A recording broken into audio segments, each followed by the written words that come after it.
यह उस समय की कथा है जब पृथ्वी पर केवल मनुष्य ही नहीं बल्कि अद्भुत और अलौकिक शक्तियां भी वास करती थीं। नदियां देवियों का निवास मानी जाती, वृक्षों में अप्सराओं की छाया दिखती और पर्वतों पर अर्षि मुनि तपस्या करते। इंसान और अदृश्य लोक के प्राणियों के बीच अदृश्य दीवारें थीं। फिर भी कई बार प्रेम उन दीवारों को तोड़ देता था। इसी प्रेम की अनोखी गाथा है एक साधारण धोबी राजू और एक यक्षिणी कमली की। यह कहानी प्रेम, संघर्ष और त्याग की है।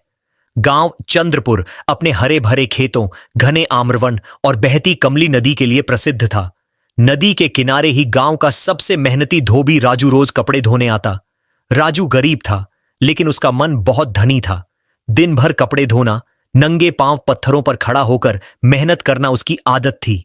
लोग कहते, राजू के हाथों से धोए कपड़े चांदनी की तरह चमकते हैं।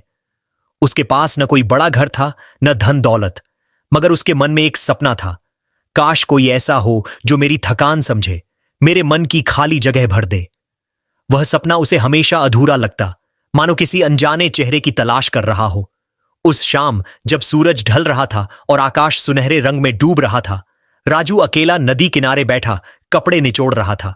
ठंडी हवा के झोंकों के बीच उसे अचानक लगा मानो कोई उसका नाम पुकार रहा हो। राजू! उसने चारों ओर देखा, कोई नजर नहीं आया। वह सोच ही रहा था कि पानी में गोल गोल लहरें बनने लगीं। राजू के कदम ठिठक गए।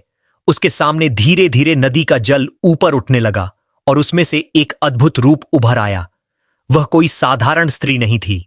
उसके लंबे काले बाल रात के अंधकार जैसे थे, आंखों में तारों सी चमक और नीले वस्त्र ऐसे लहराते मानो स्वयं नदी की धार ने उन्हें रचा हो। राजू की सांसें थम गईं। आप कौन हैं? उसके मुंह से सहमे स्वर निकले। वह स्त्री मुस्कुराई। मैं यक्षिणी हूं, मेरा नाम कमली है, यह नदी मेरा घर है और तुम रोज मेरे आंगन में आते हो। आज सोचा तुमसे बात कर ही लूं। राजू अचंभित भी था और मोहित भी। मैं तो बस एक साधारण धोबी हूं। यदि मेरी वजह से आपको कष्ट पहुंचा हो तो क्षमा कीजिए, कमली ने उसकी ओर देखते हुए कहा। कष्ट? नहीं राजू, बल्कि मैं तुम्हारी मेहनत और सच्चाई देखकर आकर्षित हुई हूं। इंसानों में अब वैसी ईमानदारी कम मिलती है। तुम अलग हो। उस पल राजू को लगा जैसे उसका जीवन किसी अनदेखी दिशा में मुड़ गया हो। उस दिन के बाद राजू की दिनचर्या बदल गई। वह केवल कपड़े धोने ही नहीं बल्कि कमली से मिलने भी नदी जाता। जैसे ही संध्या होती, पानी की लहरों से कमली उभर आती और दोनों घंटों बातें करते।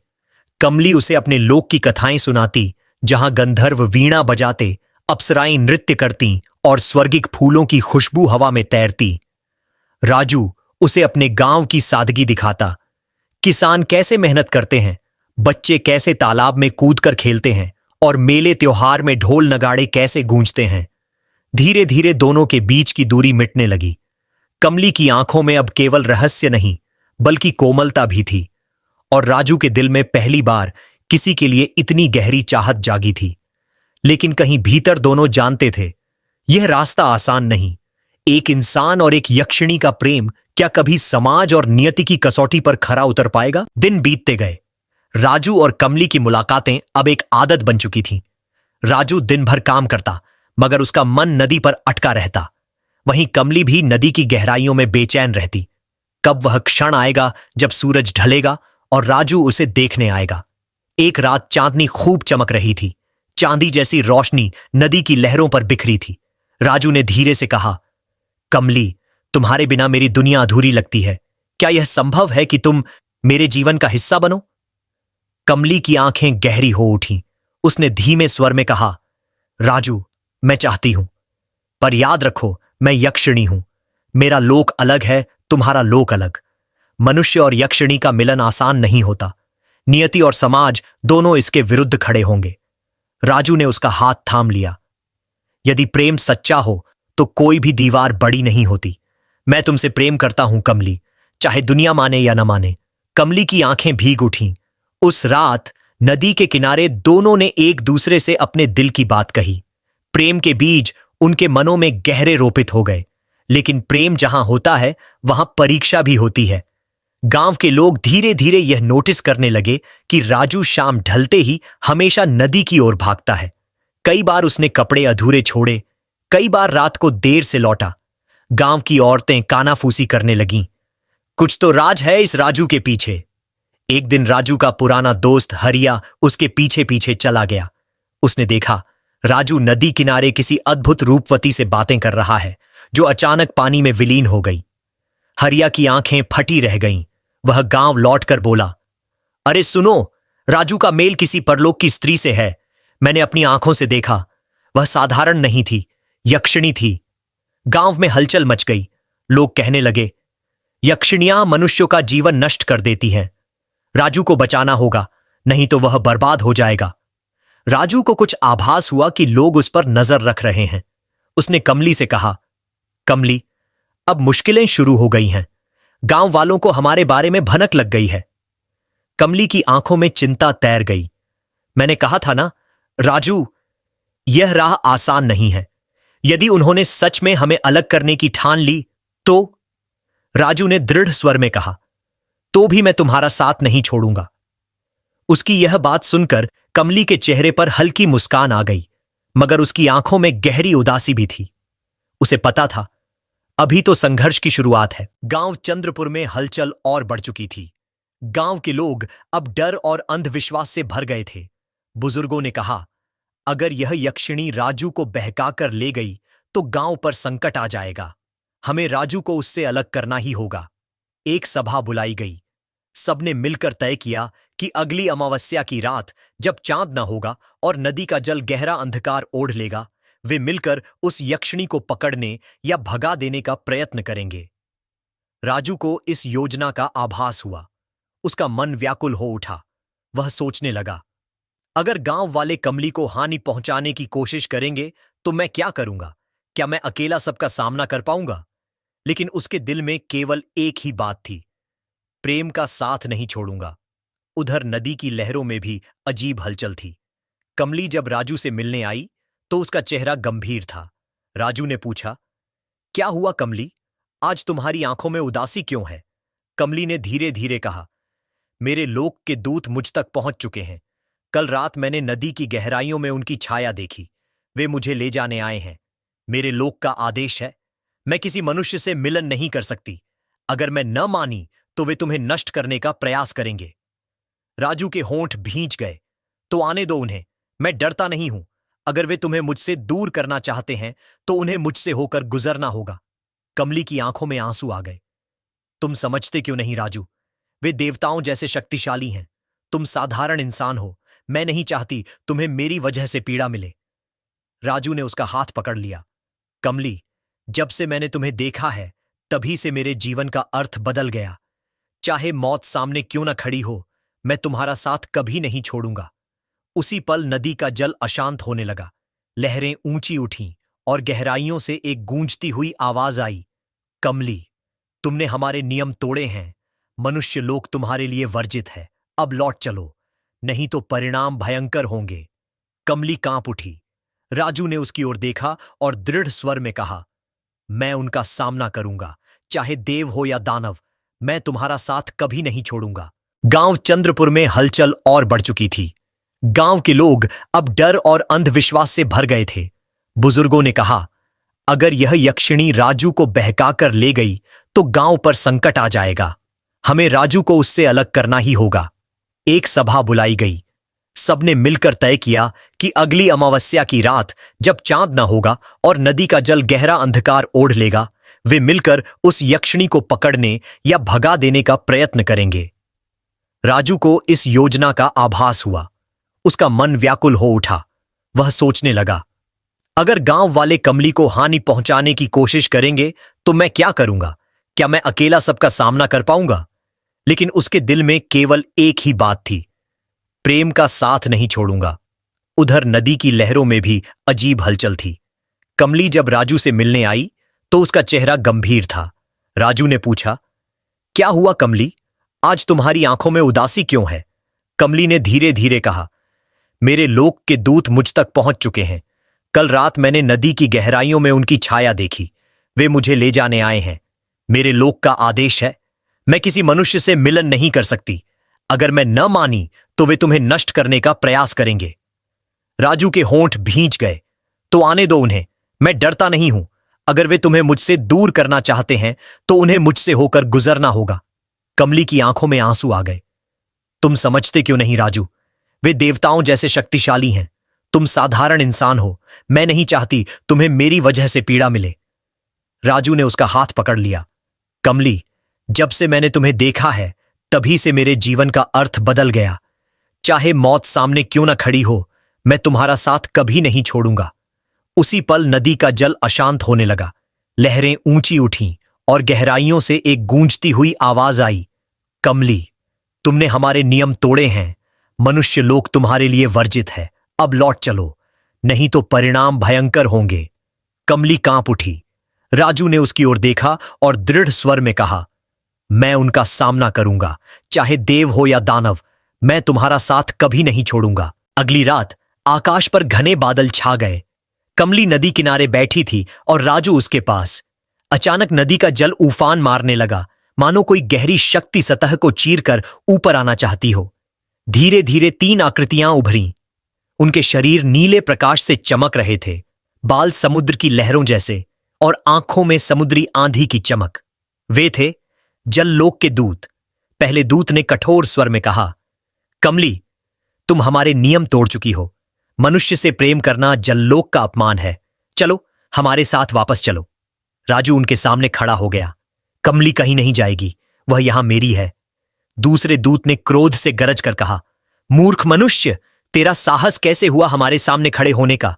तेरा प्रेम तेरे लिए विनाश बनेगा। कमली घबराई हुई थी। उसने दूतों से कहा, मुझे मत रोकिए, मैं राजू से सच्चा प्रेम करती हूं। प्रेम का बंधन किसी नियम से बड़ा होता है। लेकिन तीसरे दूत ने कठोर हंसी हंसी, तो हमें बल प्रयोग करना होगा। उधर गांव के लोग भी अपनी योजना पर अमल करने आ पहुंचे। लाठी डंडों और मंत्रों के साथ वे झाड़ियों से निकल पड़े।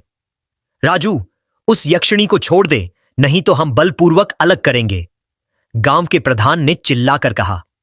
राजू दोनों ओर से घिर गया था। एक ओर गांव वाले, दूसरी ओर जललोक के दूत। उसके सामने दोहरी चुनौती खड़ी थी। कमली आंसुओं से भर आई। राजू, मुझे डर है कि वे तुम्हें मार डालेंगे। राजू ने उसका हाथ थामा और दृढ़ स्वर में कहा, डर मत कमली, मैं हार मानने वालों में से नहीं हूं। गांव वाले आगे बढ़े। जललोक के दूतों ने भी अपने हाथ उठाए, जिनसे जल की धाराएं बिजली की तरह फूटने लगीं। नदी किनारा अब युद्ध भूमि बन चुका था। मनुष्य बनाम यक्षिणी का लोक और बीच में प्रेम की जिद पर अडिग खड़ा राजू। नदी का किनारा उस रात रणभूमि बन गया था। एक ओर गांव वाले थे, हाथों में मशालें और लाठियां। दूसरी ओर जल लोक के दूत थे, जिनकी आंखों से नीली ज्वाला चमक रही थी और हथेलियों से जल की धाराएं फूट रही थीं। और बीच में खड़ा था राजू, एक साधारण धोबी, पर अपने प्रेम के लिए पर्वत समान दृढ़। गांव वाले चिल्लाए, राजू, हट जा रास्ते से, यह यक्षिणी तुझे बर्बाद कर देगी। जललोक के दूत गरजे, मनुष्य, तू हमारा प्रतिद्वंद्वी नहीं है, हट जा, नहीं तो तू जलकर राख हो जाएगा। राजू ने ऊंची आवाज में कहा, कमली मेरा जीवन है। मैं उसे न गांव से अलग होने दूंगा, न जललोक से, चाहे तुम सब मिलकर सामने क्यों ना आ जाओ। इतना कहते ही पहला दूत आगे बढ़ा। उसकी हथेली से जल की तेज धार निकली और सीधे राजू की ओर लपकी। राजू ने पास पड़ी एक बड़ी लकड़ी उठा ली और पूरी ताकत से उसे रोका। धार ने लकड़ी को तो चीर दिया, पर राजू अडिग रहा। गांव वाले भी उछल पड़े। कुछ ने मशालें फेंकी तो कुछ ने मंत्रोच्चार शुरू किया, पर जललोक के दूत शक्तिशाली थे। उनकी एक लहर से आधे गांव वाले पीछे गिर पड़े। कमली ने चीख कर कहा, बस करो, यह संघर्ष प्रेम का अपमान है। मगर किसी ने उसकी नहीं सुनी। राजू की सांसें तेज हो रही थीं। उसके हाथ लहूलुहान हो चुके थे, कपड़े फट गए थे, लेकिन उसकी आंखों में अडिग ज्वाला जल रही थी। चारों तरफ अंधेरा गहरा रहा था। केवल मशालों की रोशनी और जललोक के दूतों की नीली आभा सबको भयानक बना रही थी। गांव वाले पीछे हटने लगे। राजू, तू अकेला उनका सामना नहीं कर सकता, यह तेरे बस की बात नहीं। पर राजू ठिठक कर खड़ा हो गया। उसने जोर से कहा, यदि प्रेम पाप है तो मैं यह पाप बार बार करूंगा। यदि प्रेम अपराध है तो मैं दुनिया का सबसे बड़ा अपराधी हूं। उसकी आवाज ऐसी गूंजी कि नदी की लहरें भी ठिठक गईं। कमली ने देखा कि राजू की देह से एक हल्की सुनहरी आभा निकल रही थी। वह आभा साधारण नहीं थी, मानो किसी अदृश्य शक्ति ने उसके भीतर प्रेम को शस्त्र बनाकर भर दिया हो। एक दूत गरजा और उसकी हथेली से पानी की तेज धार बिजली की तरह राजू की ओर बढ़ी। राजू ने टूटे हुए डंडे को उठाकर सीना तान दिया। टक्कर इतनी भयानक थी कि हवा फटने जैसी आवाज आई, पर धार वहीं रुक गई। गांव वाले हैरान रह गए। ये कैसे संभव है? एक धोबी पानी के देवदूतों को रोक रहा है। राजू के भीतर अब भय की जगह केवल कमली की मुस्कान थी। वह सोच रहा था, जब तक मैं सांस ले रहा हूं, कोई भी शक्ति उसे मुझसे छीन नहीं सकती। कमली की आंखों से आंसू झरने लगे। वह बुदबुदाई, राजू, तुम केवल मेरे नहीं, मेरे अस्तित्व के रक्षक हो। तभी दूसरा दूत आगे आया। उसने दोनों हाथ उठाए और जल का भयानक भंवर खड़ा कर दिया। पूरा किनारा कांप उठा। गांव वाले चीख उठे, लेकिन राजू पीछे नहीं हटा। वह दौड़ पड़ा, टूटे डंडे को गदा की तरह घुमाते हुए। जब डंडा भंवर से टकराया तो नीली रोशनी की जगह सुनहरी चमक फैल गई, जैसे अंधेरे में सूरज उतर आया हो। जल का भंवर टूट गया। दूत पीछे फेंक दिया गया। गांव वाले स्तब्ध रह गए। वे धीरे धीरे मशालें उठाकर राजू के पीछे खड़े होने लगे। ये अकेला नहीं है, अब यह हमारा वीर है, किसी ने चिल्लाकर कहा। राजू अब अकेला धोबी नहीं रहा। वह प्रेम की शक्ति बन चुका था। एक ऐसी शक्ति जिसे न गांव की परंपरा बांध सकती थी और न जल्लोक का भय। लेकिन लड़ाई खत्म नहीं हुई थी। जल्लोक के और भी भयानक योद्धा उभर रहे थे। उनकी आंखों में जलती नफरत थी और उनकी शक्ति पहले से कई गुना बढ़ी। कमली कांप उठी। राजू ने उसकी ओर देखा और मुस्कुराकर कहा, डरो मत कमली, जब तक मेरे भीतर प्रेम जीवित है, हमें कोई हरा नहीं सकता। और तभी नदी की गहराइयों से एक विशालकाय जल रथ प्रकट हुआ, जिसकी लहरों से पूरा आकाश गूंज उठा। रात का अंधेरा गहराता जा रहा था, लेकिन नदी का किनारा किसी युद्ध भूमि से कम नहीं लग रहा था। चारों ओर गड़गड़ाहट और लहरों की गर्जना। अचानक नदी की गहराइयों से एक विशालकाय रथ उभर आया। वह रथ पानी से बना था, लेकिन इतना ठोस कि लोहे से भी मजबूत लगता था। उस पर चमकती नीली ज्वालाएं नृत्य कर रही थीं और उसके पहिए घूमते ही नदी का पानी उबाल की तरह छिटकने लगता। उस रथ पर बैठा था जललोक का सेनापति वरुण केतु। उसकी ऊंचाई इंसानों से दोगुनी थी। उसकी आंखें नीली बिजली की तरह चमक रही थीं और हाथ में त्रिशूल था, जिससे जल की धाराएं निकल रही थीं। गांव वाले कांप उठे। अब तो हमारा अंत निश्चित है, वे बुदबुदाए। राजू ने दृढ़ स्वर में कहा, नहीं, जब तक प्रेम का दीप जल रहा है, अंधकार की जीत असंभव है। कमली ने उसका हाथ थामा। उसकी हथेली में कांपते हुए बोली, राजू, यह शत्रु साधारण नहीं, यह जल्लोक का सेनापति है। इसे हराने के लिए केवल बल नहीं, विश्वास भी चाहिए। राजू ने उसकी ओर देखा और दोनों की आंखों में एक अटूट भरोसा चमक उठा। वरुण केतु ने अपना त्रिशूल उठाया। उसने आकाश की ओर इशारा किया और चीखा, हे जल्लोक की शक्तियों, इस भूमि को डुबो दो। तुरंत आकाश काला हो गया।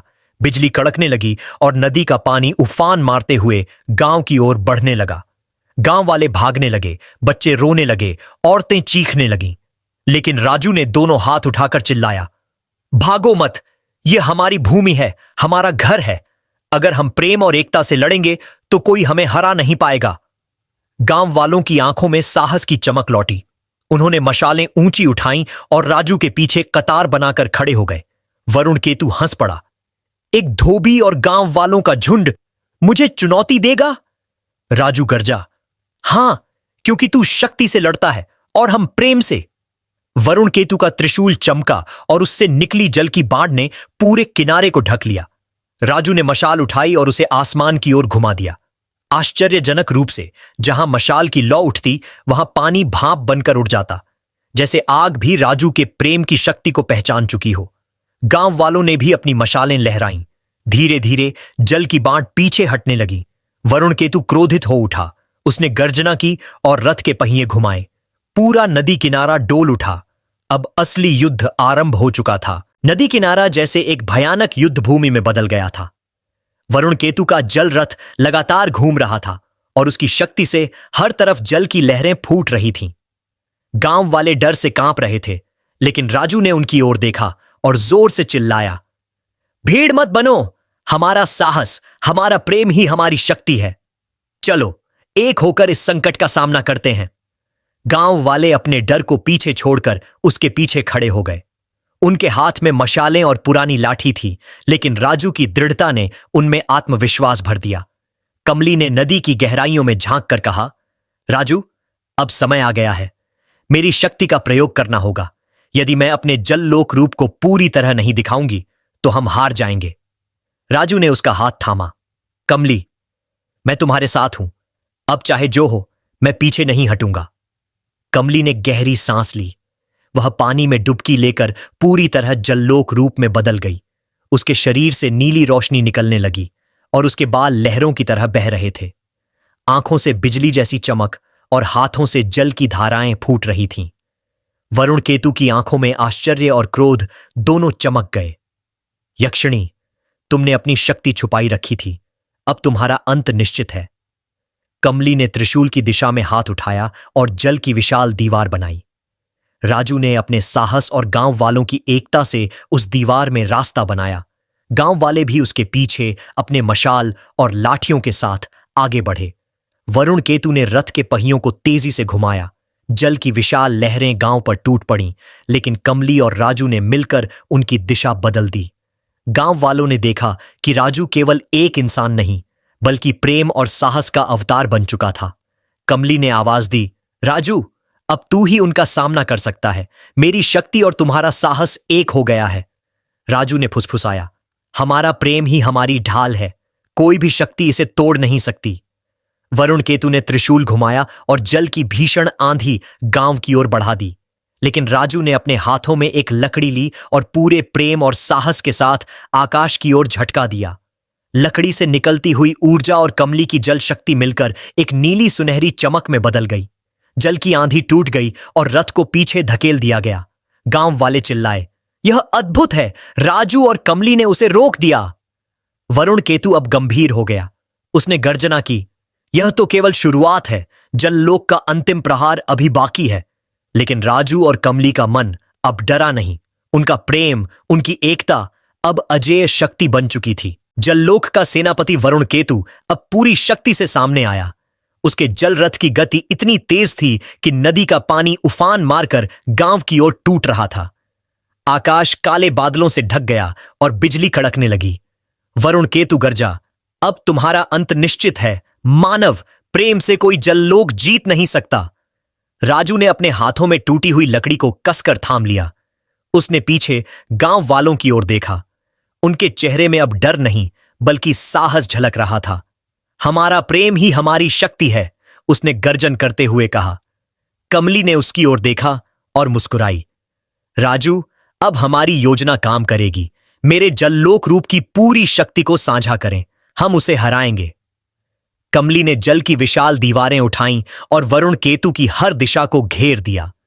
राजू ने अपनी ताकत और साहस से उसके मार्ग को खोलते हुए गांव वालों को सुरक्षित स्थानों पर पहुंचाया।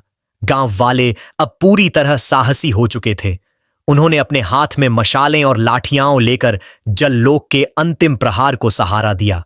वरुण केतु ने त्रिशूल से जल की भीषण बाढ़ छोड़ी, लेकिन कमली ने उसे अपने जल की आभा में बांध लिया। राजू ने लकड़ी को घुमाया और अपने साहस से जल की धाराओं को रोकने लगा। जैसे ही राजू ने कमली के हाथ थामे, उनके बीच से सुनहरी नीली चमक निकली। यह शक्ति इतनी प्रचंड थी कि वरुण केतु की जल रथ की नीली ज्वालाएं ठिठक गईं। सभी गांव वाले और राजू की आंखें चमक से भर गईं। कमली ने गर्जना की, वरुण केतु, प्रेम की शक्ति तुम्हारे नियमों से ऊपर है, तुम हार चुके हो। राजू ने अपनी पूरी ताकत से जललोक के सेनापति की ओर वार किया। लकड़ी से निकली ऊर्जा और कमली की जल शक्ति मिलकर एक ऐसी आभा बन गई कि वरुण केतु का रथ टूट गया और वह पीछे धकेल दिया गया। जललोक के दूत वापस अपनी गहराइयों में लौट गए। नदी का जल शांत हो गया, बादल छंट गए और चांदनी रात में गांव फिर से उजागर हुई। गांव वाले राजू और कमली की ओर देखकर चुप रह गए। राजू ने कमली का हाथ थामा। हमने इसे जीता कमली, न केवल युद्ध बल्कि डर और अंधविश्वास को भी। कमली मुस्कुराई, हां राजू, और यह सब केवल इसलिए संभव हुआ क्योंकि तुम्हारा प्रेम अडिग था। प्रेम ही सबसे बड़ी शक्ति है। गांव वाले भी अब समझ गए कि प्रेम और साहस से बड़ी कोई शक्ति नहीं।